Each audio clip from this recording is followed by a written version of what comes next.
What's up, you guys? It is your boy Joker850X coming to you today with a what if battle in One Piece Burning Blood. And today's battle is actually going to be a what if rematch.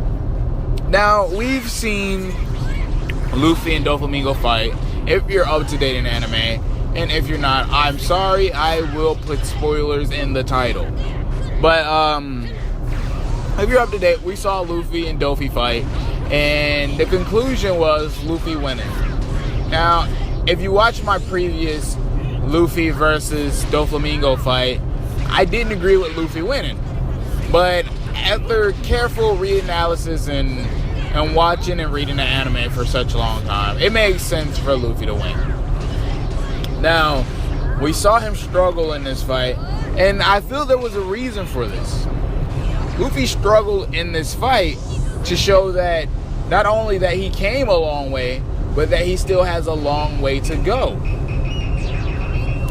Think about it now.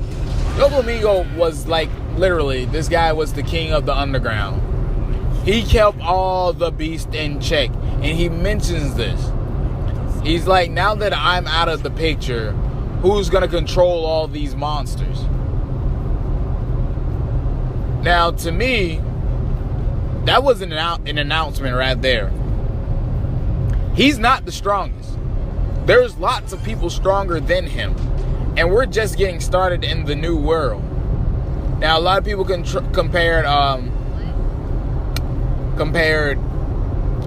Dressrosa to Alabasta. And in a sense, I can see where they're doing that and why it makes sense. It makes sense. And I think people compared Fisherman Island to Arlong's arc. And I see where that makes sense too. Hody Jones wasn't too big of an enemy, and Arlong wasn't either, but we got Nami out of the Arlong arc. Out of the Hody Jones arc, we got alliances. Now, alliances play a huge role, especially in the new world. And at the end of Dressrosa, we actually see Luffy starting an alliance, believe it or not. Now, here's what happened at the end of that fight. Conclusively, Luffy won the fight. He defeated Doflamingo, and if he hadn't, everyone would have died. And it's literally as simple as that. Had Luffy not beat Doflamingo, everyone on that island would have potentially died. Now, that says a lot. Now, Luffy just saved potentially millions of lives, and he's gonna gain some kind of respect, and people are gonna develop some kind of love for him. But as Luffy said in Fisherman Island, I'm not a hero. Now, he takes pride in being a pirate. He takes pride in being hated. And he doesn't really care for appraisal. All Luffy cares about is becoming Pirate King and eating meat. Now, like I said before, Doflamingo was an obstacle that Luffy naturally had to overcome if he wanted to get any farther towards his goal. And again, Doflamingo himself said the beasts have been freed from their chains pretty much. He was the zookeeper, keeping all the beasts contained in their cages and on a leash. And now that Luffy has snapped that leash, guess what? Luffy's gonna have to overcome even bigger obstacles and even stronger opponents. Now, Gear 4th was developed for giants. In the little flashback we got during that arc, it was stated that Luffy developed Gear 4 for giants. He haven't had to fight too many giants, and up until Doflamingo, everyone else was easily defeated by Gear Sacking with the enhancement of Haki. Now, Doflamingo took those attacks and literally just laughed them off and was like, seriously, Straw Hat, this is the best you have? And when Luffy realized that, hey, Gear second, gear third, and hockey isn't working. I gotta step this up a notch and pull out my big boy card. It leads one to believe, what else has Luffy developed during his 2 years of training? Let that sink in for a moment.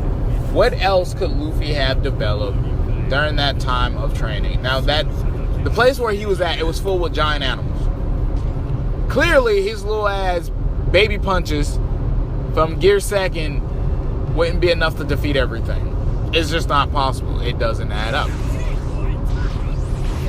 His giant punches from gear third and giant kicks from gear third would begin to become really slow to these giant creatures who are used to giant attacks. So, to conclusively end this, I would like to say Luffy had to win this fight. And here's the reason why. Luffy had to step it up the notch to be able to compete with people in the new world. Now, this is a spoiler alert for those of you who don't read the manga. There's this guy named Jack. Jack is pretty much, I believe he's Kaido's first in command. Don't quote me on that. I think he's Kaido's first in command, and Kaido's a Yonko. So, I think Yonko, I would consider Yonko a tier under Pirate King.